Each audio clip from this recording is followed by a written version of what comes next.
nous avons cette espérance éternelle. Il vit, je sais qu'il vit. Amen.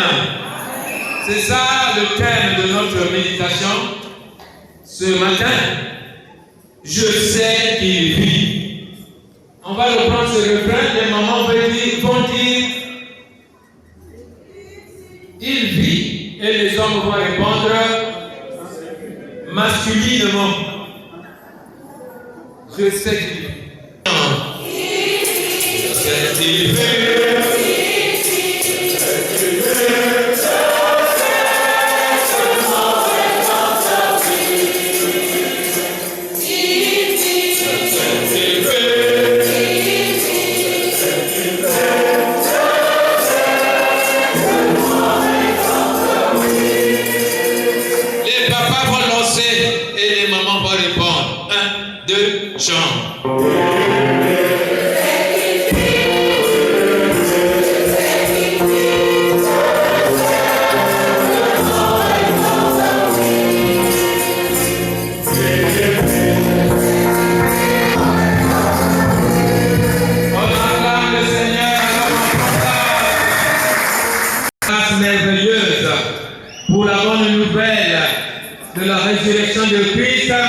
Qui annonce notre résurrection quand notre corps descendra dans le séjour des morts, dans la poussière.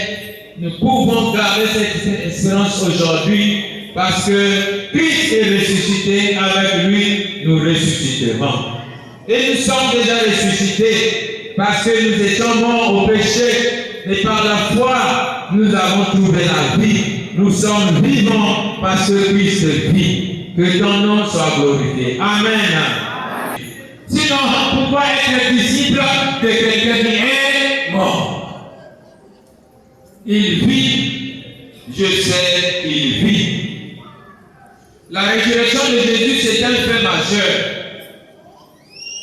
C'est un fait majeur. C'est le fondement de la foi chrétienne. C'est ce que nous avons entendu dans la lecture de 1 Corinthiens. Si Christ n'est pas ressuscité, notre foi est vaine. Et même notre prédication est tous nos services pour le Seigneur sont.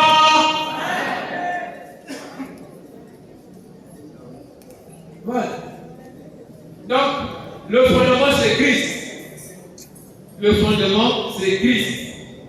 Dis avec moi, le fondement c'est Christ. Le fondement c'est Christ. Christ est le fondement de notre foi. La résurrection de Jésus, c'est le plus grand miracle de l'histoire. C'est le plus grand miracle de l'histoire. De tous les miracles que Jésus a fait, le plus grand miracle, c'est sa propre résurrection. Parce que s'il n'était pas ressuscité, tout ce qu'il a fait n'allait pas avoir l'écho que ça a eu. Si nous avons entendu qu'il a guéri Bartimée, qu'il a guéri à la piscine de Bethesda, qu'il a ressuscité Lazare, qu'il a tout ce qu'il a fait, cela est venu comme une nouvelle parce qu'il est ressuscité et les témoins de la résurrection sont allés partout annoncer la bonne nouvelle en nous rappelant que celui qui est ressuscité, c'est lui qui est capable de faire de grandes choses. Donc le fondement de notre foi, c'est Christ. Notre foi n'est pas vaine. Non, elle n'est pas vaine. Parce que nous croyons en Christ ressuscité. Et cette foi, elle n'est pas seulement une croyance. Elle est pour nous une certitude. Alléluia. Une ferme assurance de ce que l'on espère. Et d'où vient cette foi? Romains 10, le verset 17. Avant de lire dans la Bible, je veux que quelqu'un dise, la foi vient de ce que l'on entend vient de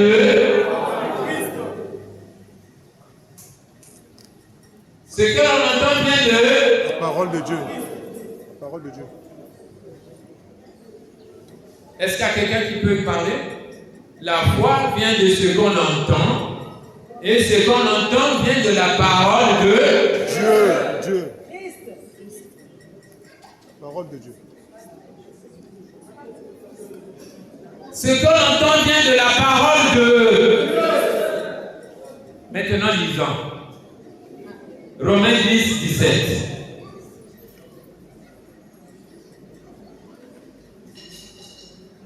On n'a pas dit ce qu'on entend vient de la parole de Dieu. On a dit ce qu'on entend vient de la parole de Christ. Si tu entends la parole de Christ, tu auras la foi de Christ. Amen. Alléluia. Alléluia. Dieu, c'est trop compliqué. Parce que le musulman va dire aussi, quand il va te montrer le Coran, il va te dire c'est quoi? Le Coran c'est quoi? Il va te dire aussi c'est la parole. Donc pour être un peu spécifique, clair, net, distinctif, notre foi est fondée sur la parole de Christ. Christ est ressuscité, voilà le fondement de notre foi. Notre foi n'est pas seulement fondée sur la parole de Dieu, non, elle est fondée sur la parole de Christ. Et on va dire, mais l'Ancien Testament, mais Christ c'est dans le Nouveau Testament. Ah non, même l'Ancien Testament rend témoignage à Christ. Tout ce que nous avons à croire est en rapport avec Christ. Amen. Voilà pourquoi parfois c'est compliqué. Il faut que le chrétien sache qui il est. Toi, tu es le produit de la croix. Tu es le produit de la croix. Tu es chrétien parce qu'il y a eu. On doit aimer tout le monde. On ne doit haïr personne. On ne doit pas critiquer la foi de quelqu'un. Mais on doit se savoir, on doit se connaître qui nous sommes.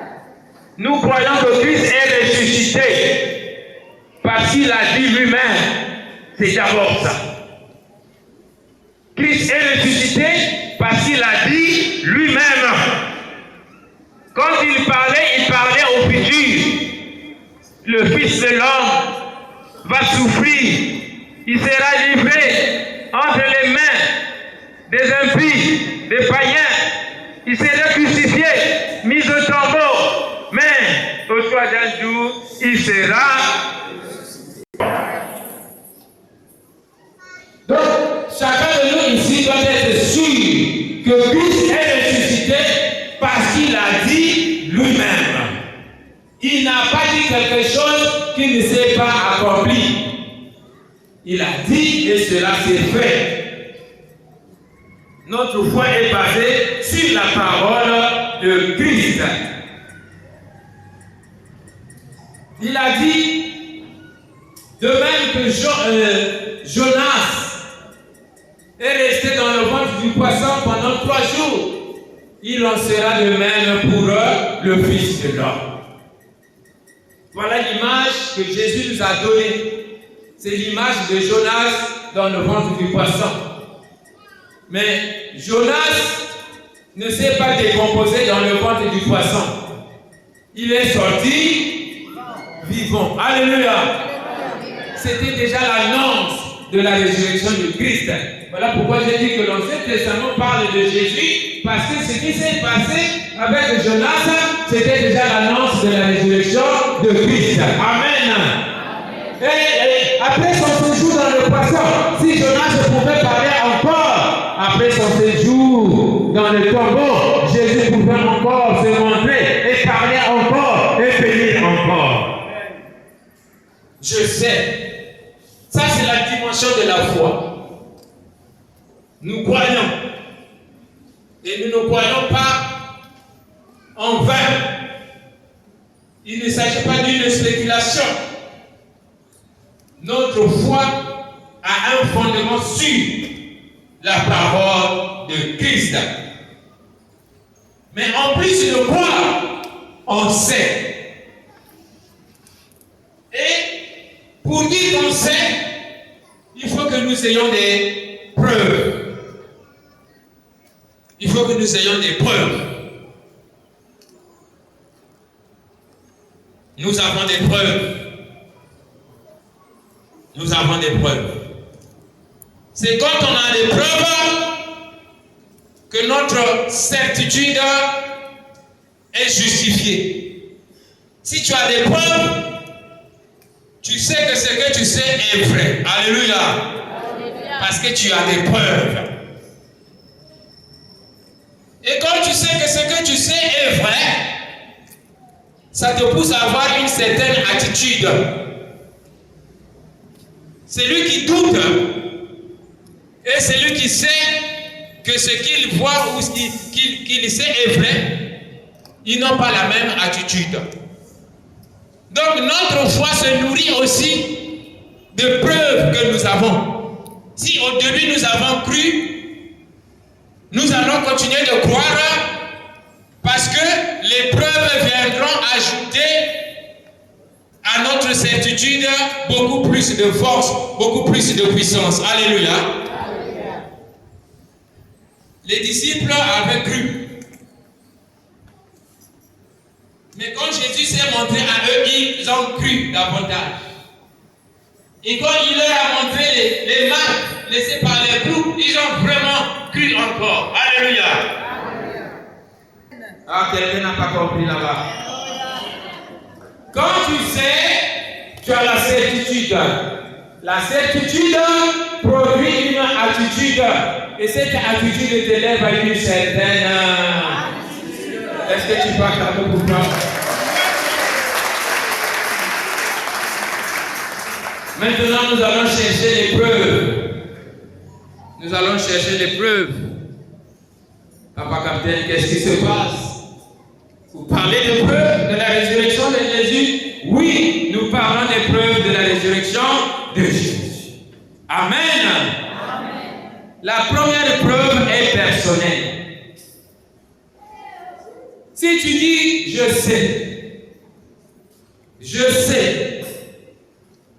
sais qu'il vit, tu dois avoir une preuve personnelle. Voilà. Mais elle est où? Nous le parlons dans 1 Corinthiens 15, le verset 17.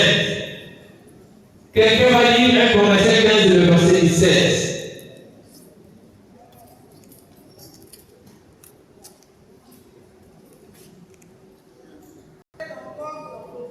Vous êtes encore dans vos péchés. Maman, c'est le major. S'il vous plaît, aidez-nous encore. Vous allez mettre votre vous-même. Si Christ n'est pas ressuscité, ma foi est vaine. Je suis encore dans le péché. Si Christ n'est pas ressuscité, ma foi est vaine. Et je suis encore dans le péché. S'il n'est pas ressuscité, ma foi est vaine. Et je suis encore dans le péché. Ça veut dire quoi? Depuis que j'ai cru en Jésus, si le Christ là n'est pas ressuscité, donc je suis en train de perdre, je suis encore dans mon ancienne vie. Alléluia. Ça veut dire quoi? Chacun va se regarder pour comprendre si pour lui Christ est vivant ou non. S'il y a quelqu'un qui peut dire que moi, j'étais esclave de la mort, du péché. Oui, de la mort aussi. J'étais esclave du péché. Parce que la puissance de la mort, c'est le péché. Voilà pourquoi on appelle ça les guillons.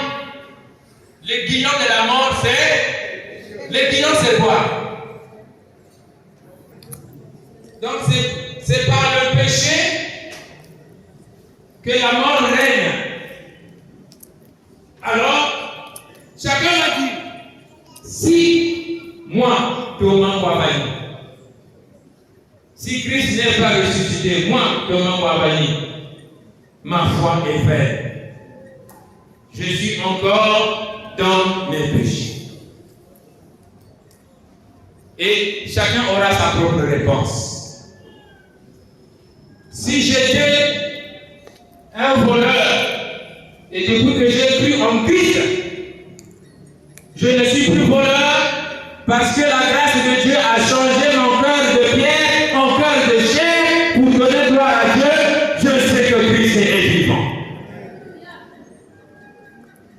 Moi qui étais coureur de jupons, il y a aussi coureur de pantalons. Je ne suis plus là-bas parce que j'ai donné ma vie à Christ. Je ne suis plus la même personne. Je sais par là que Christ est. Il y a un pasteur qui s'était élevé. Il a dit, heureusement que Christ m'a changé. Sinon, j'allais te faire sauter dans les 4 et donc tout de suite. Amen. Si tu as remarqué que ta vie n'est plus la même, parce que ta foi est en œuvre, sache que tu crois en celui qui est vivant. Amen. Il ne s'agit pas de faire semblant, il s'agit d'une réalité de toute notre vie. Si le Christ vous a franchi, vous êtes réellement. Quand quelqu'un est en Christ, il devient une nouvelle créature. Les choses anciennes sont. Il n'y a que Christ vivant qui fait passer les choses anciennes. Parce que la puissance de la vie brise l'esclavage du péché. Les choses sont devenues nouvelles. C'est lui qui est témoin de sa propre vie nouvelle. Il sait que Christ est vivant. Il vit. Il vit.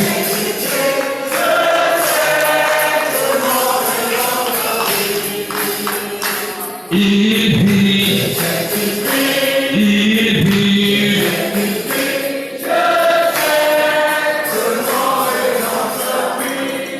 On vous demande raison de quoi, pourquoi vous croyez. Prenez courage de rendre témoignage. Tu peux dire, je t'assure, c'est parce que tu ne m'as pas connu dans le passé. Moi que tu vois là, big et agréable, nous avons été les morts. Alléluia! Ça, c'est le témoignage personnel. Et c'est une preuve qui renforce ta foi. Tu sais que je ne crois pas en vain. Parce que je suis témoin de moi-même. Mon témoignage est témoin d'Angaï Moko. Je sais que c'est vrai. Il vit. Amen. Voilà. Les autres preuves sont scripturaires. Nous allons les trouver dans la parole de Dieu, dans les Écritures. Et nous repartons dans Jean 20, dont nous avons suivi la lecture.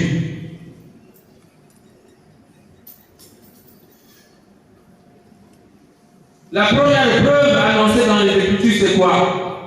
Le tombeau ouvert.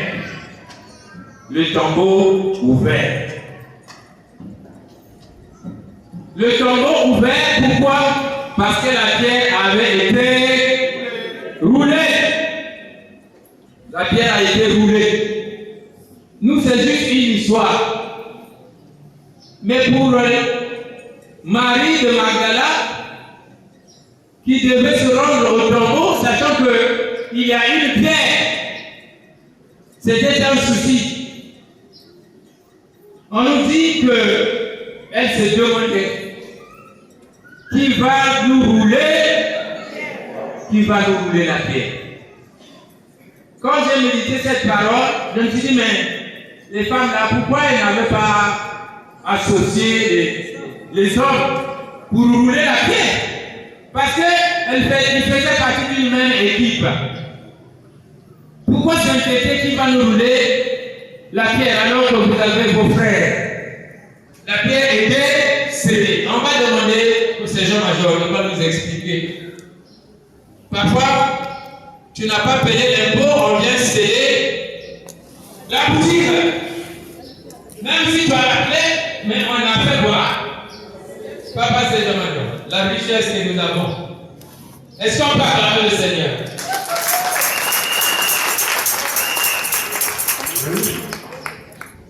C'est fermé de façon définitive, de sorte que personne ne puisse ouvrir, sauf constitution des autorités judiciaires. Et on met un cachet de cire pour bien marquer que c'est avec le sceau de la loi. Et donc, la pierre du tombeau étant scellée, même si les disciples étaient forts, ils n'avaient pas le droit de toucher, parce que c'était scellé. Mais il n'y a pas eu une décision judiciaire. Il y a eu une décision céleste. Alléluia. La terre n'avait pas dit un mot, mais le ciel avait déjà dit un mot. Et la terre a tremblé. Devant la majesté du roi de rois, la terre a tremblé. On nous dit que l'ange est venu à rouler la terre. Amen. Et ce qu'il y a à dire, c'est quoi? L'ange n'a pas seulement roulé la pierre, mais il s'est assis aussi. Vous n'avez jamais vu ça? Oui.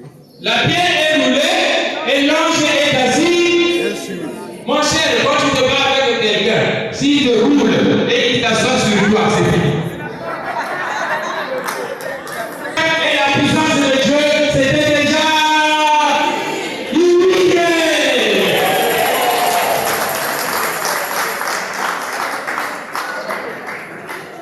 La pierre a été roulée sans la décision des hommes. Dieu a décidé du haut des cieux et la pierre a été. Ta malédiction a été. Ta condamnation a été. Le règne du monde et des ténèbres sur ta vie a été roulé.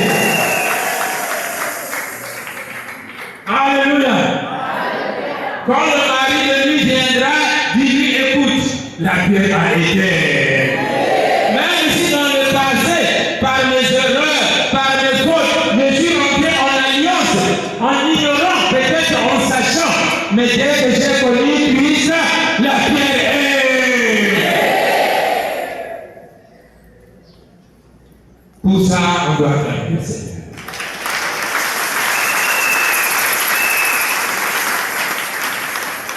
Pendant que le mari de Magdala disait qu'il va nous rouler la pierre était déjà. Beaucoup de choses pour lesquelles on pleure encore, Dieu a déjà réglé. Tu vas seulement constater. Tu vas constater que, je pleurais, le Seigneur savait que la solution était là. Et tu lui donneras gloire. Quand ce qui te fait pleurer deviendra le témoignage, tu vas donner gloire au Seigneur. Roulez. Ça, c'est la première preuve. Ce matin, le Seigneur te dit qu'il n'attend pas la décision des hommes pour intervenir en faveur de ceux qui crient à lui. Même si ton sort a été scellé par l'autorité de la famille, ou l'autorité du quartier, ou l'autorité je ne sais quelle autorité, même si ça a été scellé, quand le ciel intervient, le ciel ne compte plus. Ta situation n'est plus la même quand Dieu intervient. Que le Seigneur intervienne encore en ta faveur. Qu'il te montre la preuve que Christ est ressuscité. La deuxième preuve, parce que la pierre peut être roulée, mais le corps de Jésus est toujours là. Donc,